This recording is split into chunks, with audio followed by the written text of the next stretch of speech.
Now, let me show you. There was this war in Rhodesia, and many people got killed there. And there was a very fierce and dedicated general. His name was Tongogara. And Tongogara fought in Rhodesia. And just when victory was won, Tongogara was killed in a terrific explosion. Somebody put a bomb thing in his car and killed him very badly. But wait, Tongogara had been a descendant of a blacksmith.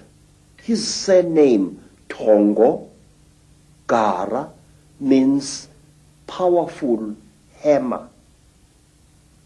Now, who replaced Tongogara? A man called Robert Mugabe. Now, you can't get more royal than that. Mugabe is descended from ancient Mashona kings, and what is more, he knows it. Always a leader is removed, and when the power really comes, a new leader descended from some faraway monarch or tribal chieftain 2 centuries or 3 centuries ago comes on the scene. Again and again there seems to be this particular force which elevates its descendants over ordinary human beings. I can give you hundreds of cases of this. Now say, talk about a tradition of shape shifting. African kings, even now, and even ordinary tribal chieftains, especially in times of crisis, often spread the story through the land that they are able to change shape at will. There was a time when the South African government created the various Bantu homelands. And these homelands were ruled by those tribal chiefs who were agreeable to the apartheid system. Now, some of these chiefs were very unpopular with the people on the ground. And so, to build a charisma around themselves, these chiefs used to tell people that they are capable of changing shape at will. It was spoken about a certain African chief in the Transkei who became one of the first rulers of one of several black homelands there, that one day his enemies were looking for him to assassinate him, and when they broke into his house, they found a huge lion sitting on the floor, and this lion growled at them. And because of that story, because even today word of mouth is a very powerful media of communication in black communities, all enemies of that particular chief left him well alone because they feared his shape-changing powers. Final question on this particular video, Credo, because we've got a lot more to say on others. Why is it that if the Chitahuli are all around us, which I certainly feel they are, and they're operating certain bloodlines, now some people see them shapeshift. That's absolutely without doubt. I mean, so many people I've met all over the world have seen it. Into reptiles and then back again, the George Bushes, the Henry Kissingers, these key people. Why don't most people see it? First of all, sir, I have said to you, Mr. Icke, that we human beings have got a blind spot in our brains. And this is what the Chitauli and other alien nasty boys are exploiting. Look, sir, if we are a crowd and we are standing on a city street, we will see a man suddenly grow an extra arm. And many of us will see that, but will refuse to accept what they have seen. I have seen, sir, people going through severe trauma in train accidents, in car accidents, but they refuse to accept what they went through.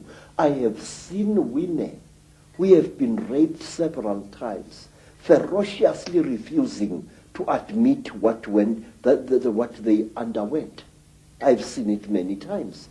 And these alien creatures know our weakness. They know that very often we human beings tend to censor what we see. If you are an educated professor and you see a spook, your educated mind will refuse to accept what it has seen. You will reject it and throw it to the back burner of your brain, and it will stay there. Hundreds of us see very strange things every day, but we refuse to accept what we see. Say, one of the things that a trainee Sangoma has got to learn, it is the ability to see. If I am standing here and looking at that bush over there, and I see something odd there, I must know what I've seen. But wait, sir, there is something else, something very, very, very, very important, which I and many other thinkers in Africa have found. Mr. Icke, whenever you talk about such things, people call you paranoid. Mm-hmm. But no, you are really more sane than they really are. Say, there are certain vaccination things that are done to our children which rob them of the ability of seeing spiritual entities. Believe me, I can prove this. In Zululand, we were sometimes called before our chiefs, our Inkos, and we were told that there is a great smallpox coming to the land and that all children must be vaccinated. Do you know that my mother's father, my grandfather, used to dodge that? He said that the white man's mjovo, the white man's vaccination, makes you blind. And if you are to look after my cattle, you must not go to the trading store to get your vaccination. But wait, the school inspectors used to come into the land and check each child for signs of vaccination or lack of it. Now, do you know what we used to do, Mr. David Icke? Our grandmothers used to give us great pain in order to save our spiritual eyes. They used to heat grains of maize, and then they would heat this grain of maize, and using a piece of wood as tweezers, place it firmly against the skin of the child. So when the school inspector came, he saw these blisters and assumed that the child had been vaccinated, but in fact it had not. And this was done to us many, many times. And I noticed that school children in mission schools who had been vaccinated for smallpox or for measles could not see spiritual entities at all. A ndondo, that is a flying saucer, a spuputeg, would fly through the sky at great speed and be seen by many men and women. But the child who had been vaccinated would see